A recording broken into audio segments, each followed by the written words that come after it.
இன்று நம்மோடு கோவை பண்டிட் விஜய் சார் அவர்கள் இணைந்திருக்கிறார். வாருங்கள் பேசலாம். வணக்கம் சார். வணக்கம்மா. வணக்கம். வாழ்க வளமுடன், வாழ்க வளமுடன், வாழ்க வையகம். சார், நிறைய விஷயங்களுக்கான தீர்வுகள் நீங்கள் சொல்லிட்டு இருக்கீங்க. அதில் இந்த சர்ப்பதோஷத்துக்கான தீர்வு சொல்லுங்க சார். பொதுவாக சர்ப்பதோஷம் நீங்கள் காமனாக கேட்குறீங்க. அந்த ராகு கேது எந்த நட்சத்திரத்தில் இருக்குங்கிற கான்செப்ட் இருக்குது. அது கூட சேர்ந்த கிரகங்கள் இருக்குது. நெருப்பு ராசியாக, நில ராசியாக, காற்று ராசியாக, நீர் ராசியான்னு தத்துவம் இருக்குது. நீர் ராசியாக இருந்தால் அதுக்கான பரிகாரம் வேறையாக இருக்கும். நெருப்பு ராசியாக இருந்தால் அதுக்கு தகுந்த வேறு பரிகாரம் இருக்கும். அதே மாதிரி பார்த்திங்கன்னா உங்களுக்கு காற்று ராசியாக இருந்தால் அதுக்கு ஒரு மாதிரி பரிகாரம் இருக்கும். அப்போ நெருப்பு ராசி, நிலராசி, காற்று ராசி, நீர் ராசி இந்த 4 தத்துவங்களுக்கும் மாறும். நட்சத்திரத்தினுடைய கேரக்டரும் மாறும். அதில் இருக்கக்கூடிய கிரக நிலைகளும் அந்த கூட சேர்ந்த கிரகங்களும் சேரும் பொழுது அதனுடைய தன்மை பரிகாரம் மாறும். இப்போ உதாரணமாக சொல்கிறதா இருந்தால் ஒரு ஜாதகம் சனி, சந்திரன், ராகு, கேது இதனுடைய காம்பினேஷனில் இருக்குது. சனி, சந்திரன், ராகு, கேது காம்பினேஷனில் இருக்குது.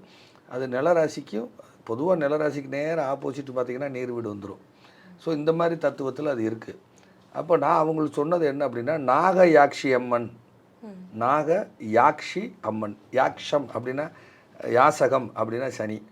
சந்திரன் அம்மனை சுட்டி காட்டக்கூடியது, மாரியம்மன் இந்த மாதிரி தெய்வங்களை சுட்டி காட்டக்கூடியது.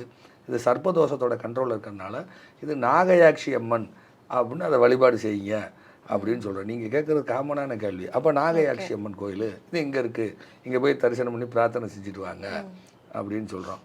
அதே மாதிரி பாருங்கன்னா ஒரு ஜாதகத்தில் ராகு சந்திரன் காம்பினேஷனில் நீர் வீட்டில் இருக்குது. நீர் வீட்டில் இருக்குது. இது முண்டைய அஸ்ட்ராலஜி அடிப்படையில் தான் நான் எடுக்கிறது. அப்போ நான் என்ன சொல்கிறேன்னா, ஜலச்சந்திர மாரியம்மன், ஜல நாகம்மன் அப்படின்னு ஒரு கோயில், ஜல நாக அம்மன் கோயில், இங்கே போயிட்டு வாங்க அப்படிங்கிறான். அதே மாதிரி பார்த்திங்கன்னா ஒரு ஜாதகத்தில் பார்த்திங்கன்னா செவ்வாய் சனியோடன் ராகு சேர்ந்துருக்கு. அப்போ இது எந்த எந்த தத்துவத்தில் இருக்குன்னா அது நிலராசி தத்துவத்தில் இருக்குது, ரிஷபத்தில் இருக்குது. அப்போ நாக சுப்பிரமணியர், செவ்வாய் சனிங்கிறது சுப்பிரமணியர், ராகு கூட சேரும் பொழுது நாக சுப்பிரமணியர். இது எந்த ராசியில் இருக்குது, எந்த இடத்துல இருக்குது. அது ரிஷபத்தில் வந்துச்சுன்னா சென்னையாக மாறிடும். சென்னையில் எங்கே இருக்குது நாக சுப்பிரமணியர் கோயில் எங்கே இருக்குதுன்னு கேட்டிங்கன்னா, நம்ம செனாய் நகர் இருக்கு இல்லையா, செனாய் நகரில் திருவிக்கா ஸ்கூல்னு ஒரு ஸ்கூல் இருக்கும். அந்த ஸ்கூல் பக்கத்தில் இருக்குது. இது நாக சுப்பிரமணியர்னு இருக்குது. இதே அது மகரமாக மாறிச்சுன்னா வேறு லொக்கேஷனுக்கு போயிடும். அது ரிஷபமாக இருந்ததுனால அந்த மாதிரி சொல்கிறேன். அதே இது பார்த்திங்கன்னா மகரமாக இருந்தால் அது நிலராசி தான், கன்னி நிலராசி தான். அப்போ கன்னியாக போச்சுன்னா அது எங்கே போகும், தென் மாவட்டத்துக்கு போயிடும். மகரமும் தெற்கு ராசி தான், அது எங்கே போகும், கர்நாடகாக்குள்ளே போயிடும். ஸோ அந்த லொக்கேஷனை வச்சு தான் சொல்கிறேன். சர்ப்பதோஷத்துக்கு பரிகாரம் இருக்குது, இல்லைன்னு சொல்லலை. சில பேருக்குலாம் அந்த ரப்பர் பேண்டெல்லாம் கட் பண்ண சொல்லியிருப்பேன். சைக்கிள் டியூப்பு, ரப்பர் பேண்டு, இந்த பணம் கட்டுறாங்கல்ல ரப்பர் பேண்டு, இப்போல்லாம் அந்த ரப்பர் பேண்டுக்கு போல் ஒரு பிளாஸ்டிக்லேயே ப்ளூ கலரில் ஒன்று வரும், இல்லை எல்லோ கலரில். ஸோ அந்த மாதிரி டேக்கு கட் பண்ணுறது. அதுபோக வால் டியூப் இருக்குல்லங்கம்மா, வால் டியூப்பு, வால்வு டியூப் இருக்குல்ல, அதாவது சைக்கிளில் காற்றடிக்கிறதுக்கு முன்னாடி அந்த நாசியில் அதை சின்னதாக இருக்கும், புட்டிய டியூப்பாக இருக்கும், அதை மாட்டுவாங்க. ஸோ அந்த மாதிரி கட் பண்ணுறது, இது மாதிரி நிறையா இருக்குது. அது உங்கள் ஜாதகத்தில் அது எங்கே இருக்குது, எந்த இடத்துல இருக்குது, எந்த மாதிரி இடத்துல இருக்குது. சும்மா நான் சொல்கிறது எல்லாருக்கும் இது பொருந்தாது. அவங்க கட்டம் பார்க்கணும், பார்த்து சொன்னால் மட்டும்தான் அது செய்ய முடியும். இந்த மாதிரி வித்தியாசமாக இருக்குது. ஒரு ஜாதகத்தில் பார்த்திங்கன்னா சூரியனும் புதனும் சேர்ந்து ராகு கேது அச்சில் போய் உட்காந்துருது. அப்போ சூரியனுங்கிறது என்ன அப்படின்னு கேட்டிங்கன்னா, சூரியன் தான் உங்களுக்கு அரசு உத்தியோகம், புதன் இன்டர்வியூ. சூரியன் அரசு உத்தியோகம், புதன் இன்டர்வியூ. இது ராகு கேது அச்சில், ராகு கேதுக்கு இந்த பக்கம் சூரியன், ராகு கேதுக்கு இந்த பக்கம் புதன். இப்போ ஒரு 18 டிகிரியில் ராகு இருக்குன்னு வைங்களேன், 16 டிகிரியில் சூரியன் இருக்குது. இந்த பக்கம் பார்த்தீங்கன்னா 20 டிகிரியில் புதன் இருக்குது. ரெண்டுக்கு நடுவில் ராகு கேது கட் பண்ணிருச்சு, துண்டிச்சிருச்சு அந்த ஜாதகம். அப்போ இதுக்கு என்ன பரிகாரம், அது எந்த இடம் அப்படிங்கிற கால்குலேட் பண்ணி, இது சங்கர நாராயணர், சூரியன் சங்கரன், புதன் நாராயணர், இது எந்த ராசியில் இருக்குது. பெரும்பாலும் நின்ற கோலம் இருக்குது, அமர்ந்த கோலம் இருக்குது, சயன கோலம் இருக்குது, தவழும் கோலம்லாம் இருக்குது. தவளும் கண்ணன் சொல்கிறோமா இல்லையா, இது எங்கே இருக்குதுன்னு பிடிக்கணும். எந்த ராசியில் இருந்தால் அது நின்ற பெருமாள், எங்கே இருந்தால் அது அமர்ந்த பெருமாள், எங்கே இருந்தால் சயன கோலம், இப்படி இருக்குது. அதே மாதிரி பாருங்கள், இப்போ உதாரணமாக ஒரு பொண்ணுக்கு குழந்தை இல்லை. அந்த பொண்ணுக்கு பார்த்திங்கன்னா கும்பத்தில் கேது, சிம்மத்தில் ராகு. கும்பத்தில் கேது, சிம்மத்தில் ராகு. கும்பம் காற்று ராசி, சிம்மம் நெருப்பு ராசி. இது ரெண்டுக்கு நேர மிட் பாயிண்ட்டு விருச்சிகம். இது ரெண்டுக்கு நேர மிட் பாயிண்ட்டு விருச்சிகம். விருச்சிகத்தில் புதன் இருக்குது. விருச்சிகம் நீர் வீடு, சரியா.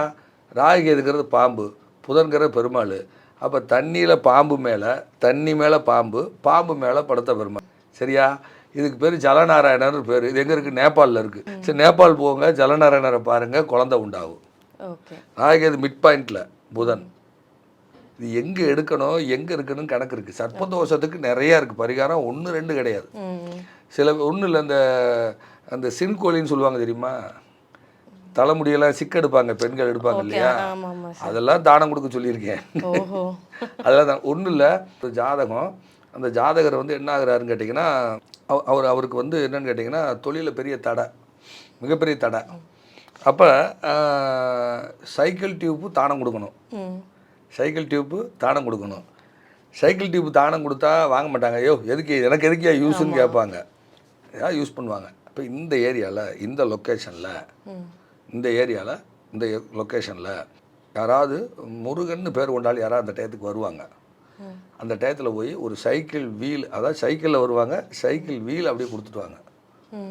அதாவது சென்டர் ஆஃப் ஆக்சிஸு, ஃபோக்கஸ் கம்பி, ரிம்மு, டயர் டியூப்போடு இருக்கணும். அதை வாங்கி கொடுத்துட்டு வாங்க, உங்கள் பிரச்சனை சால்வ் ஆகணும். அதே மாதிரி அதை வந்து பிரசன்னம் பார்த்து சொன்னது. அதுக்கெல்லாம் இன்றைக்கி நேரம் இல்லை. அந்த நேரம் வந்து பிரசன்னம் பார்த்து சொல்லி அதுக்கப்புறம் அது சக்ஸஸ் ஆக நல்லா இருக்குது. அவர் தொழில் பலவடிக்கு ரன் ஆச்சு. சார் அதே மாதிரி இந்த கனவுல பாம்பு வரதெல்லாம் வந்து தோஷத்தினால வரதால எப்படி சார்? அது கூட எனக்கு கனவுல பாம்பு வந்துச்சு அப்படிலாம் நிறைய பேர் பயப்படுவாங்க. அதெல்லாம் இல்லை, வீட்டுக்குள்ளே சர்ப்பம் வந்தாச்சுன்னா ஒன்று ராகு திசை யாருக்கா வருதுன்னு அர்த்தம், அல்லது ராகு திசை முடிய போகுதுன்னு அர்த்தம். ஓகே. இப்போ எனக்கு ராகு திசை துவங்குறப்போ நான் பாம்பு அடிச்சு விட்டேன். ராகு திசை முடிகிறதுக்கு, அதாவது இது அஸ்ட்ராலஜியில் வேரியேஷன் இருக்குது. அதாவது வாக்கிய பஞ்சாங்கம், திருக்கணிதம் அப்படின்னு நிறைய வேரியேஷன் இருக்குது. அப்போ திருக்கணிதம் வாக்கிய பஞ்சாங்கத்தின் அடிப்படையில் எனக்கு இன்னும் 6 மாதம் ராகு திசை எக்ஸ்டெண்ட் ஆகுது. திருக்கணிதத்தின் அடிப்படையில் ராகு திசை முடிஞ்சிருது.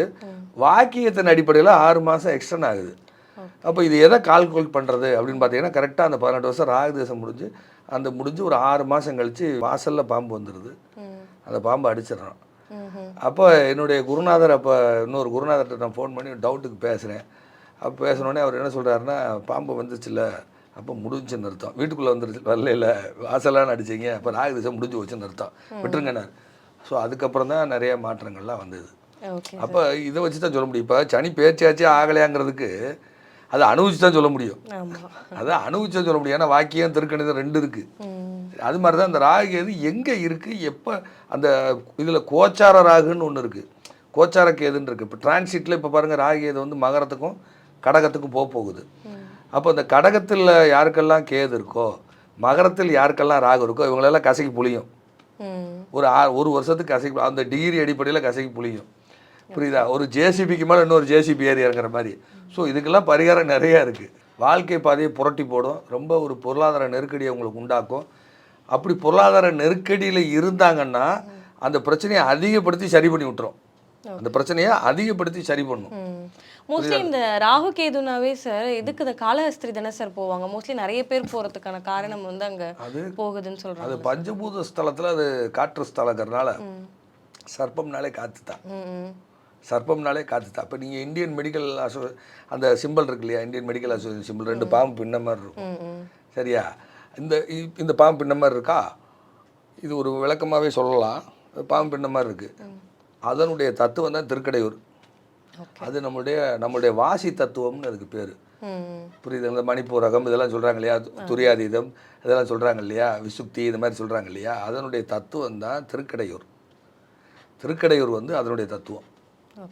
எல்லா சிவாலயங்கள்லேயும் கோபுரத்தில் என்ன இருக்கும், நந்தி பகவான் பார்வதியோட சிவபெருமானோட உட்காந்த மாதிரி ஒரு சிலை இருக்கும். எல்லா கோயில்களையும், சிவன் கோயிலையும். உலகத்திலேயே ஒரே ஒரு சிவன் கோயிலில் ராஜகோபுரத்தில் பெருமாள் சங்கு சக்கரம் ஸ்ரீதேவி பூதேவியோடு இருப்பார். அது திருக்கடையூர் கோயிலில் கருவறைக்கு மேலே இருக்க கோபுரத்தில் போய் பார்க்க சொல்லுங்கள், அப்படி இருக்கும். அது அடுத்த வீடியோவில் அதை சொல்லுவோம். நாராயணருடைய முழு அம்சத்தோடு இருக்கக்கூடிய, அனுக்கிரகத்தோடு இருக்கக்கூடிய அம்பாலா தான் அங்கே அபிராமி இருக்கா. சரியா? அது ஒரு வித்தியாசமான கோயில் திருக்கடையூர். அப்போ இந்த ராகுகேதுனுடைய தத்துவம் தான் அந்த கோயில். அதாவது தேவர்களும் அசுரர்களும் பார்க்கடலை கடையும் பொழுது அசுரர்கள் என்ன பண்ணுறாங்க, பாம்போட தலைக்கு பக்கத்தில் இருக்காங்க. தேவர்கள் என்ன பண்ணுறாங்க, பாம்போட வாளுக்கு பக்கத்தில் இருக்கிறாங்க. அப்போ அமிர்தம் வருது. எந்த ஒரு காரியம் செஞ்சாலும் விநாயகரை முன்னிலைப்படுத்திட்டு தான் செய்யணும்னு ஒரு சாஸ்திரம். அப்போ விநாயகரை முன்னிலைப்படுத்தின அந்த சூழ்நிலை அந்த பண்ணாமல் விட்டதுனால அந்த அமிர்தம் வந்தோடனே விநாயகர் என்ன பண்ணுறாருன்னா அந்த அமிர்த கலசத்தை கொண்டு வந்துடுறாரு. அமிர்த கலசத்தை கொண்டு வந்து திருடி கொண்டு வந்து வச்சிடுறாரு. அதுதான் அமிர்த கடேஸ்வரர்னு அவருக்கு பேர். திருடி கொண்டு வந்ததுனால அவருக்கு கள்ள விநாயகர்னு பேர். சரியா? சுக்கரன் தான் கல்ல. சரியா? கேது விநாயகர். ஸோ சுக்கரங்கேது சம்மந்தப்பட்டா அது மட்டும் இல்லை, நிறைய கோயில் இருக்குது சுக்கரங்கேதுக்கு. சரியா? அப்போ அங்கே அதனால் அவர் பேர் கள்ள விநாயகர்னு பேர். யமதர்மனை காலால் சம்காரம் பண்ண இடம், அது எட்டி உதச்சி சம்காரம் பண்ண இடம்னு அர்த்தம். அது வந்து முழுக்க முழுக்க வாசி யோகத்தினுடைய தத்துவம். நம்மளுடைய உடம்புல இருக்கக்கூடிய 7 சக்கரங்களுடைய தத்துவம் தான் அமிர்த கடேஸ்வரர் கோயில். அது நீங்கள் சயின்ஸாக சொன்னால் அது ஒன்று. ஆற்கடல் அமிர்தம் இது இப்படிலாம் நிறையா அதில் கதை இருக்குது. அதில் மெயினான ஒரு ஸ்தலம் அங்கே ஒன்று இருக்குது. அது எப்போ என்னைக்கு போனால் பணம் கிடைக்கும், பொருளாதாரம் கிடைக்கும் கான்செப்ட் இருக்காங்க. நகை வேணும்னு அங்கே தான் போகணும், பணம் வேணாலும் அங்கே போகணும், அப்படி ஒரு கான்செப்ட் அந்த கோயிலில் ஒளிஞ்சிருக்கு. அது என்னைக்கு போகணும், என்னைக்கு செய்யணும் ஒரு கணக்கு இருக்குது. கூடிய விரைவில் மக்களை ஒரு முறை அழைத்து ஒரு யாகம் பண்ணணும்னு ஒரு ஐடியா வச்சுட்ருக்கேன். சரியா? இது வந்து எல்லா தோஷத்தையும் போக்கக்கூடிய இடம். சரியா? ஸோ சர்ப்ப தோஷத்தை இப்படிலாம் போக்கலாம். சரியா? சரிங்க. சர்ப்பதோஷம் பற்றின நிறைய விஷயங்கள் ரொம்ப தெளிவாக சொன்னீங்க சார். பரிகாரம் பற்றின விஷயங்களும் ரொம்ப தெளிவாக சொன்னீங்க. உங்களுடைய விளக்கத்திற்கு நன்றி சார். நன்றிப்பா. நிறையா ஜோதிடம் சார்ந்த சித்தாந்தங்களை பதிவிட்டு கொண்டு வருகிறோம். வித்தியாசமான பரிகார முறைகளை சொல்லிட்டு வரோம். எங்களை தொடர்பு கொள்ளக்கூடிய நேரம், நிறைய அன்பர்கள் என்னை பார்க்கும்பொழுது உங்கள் ஆஃபீஸ் நம்பர் சுவிட்ச் ஆஃப்னு சொல்லுவாங்க. அப்படிலாம் கிடையாது.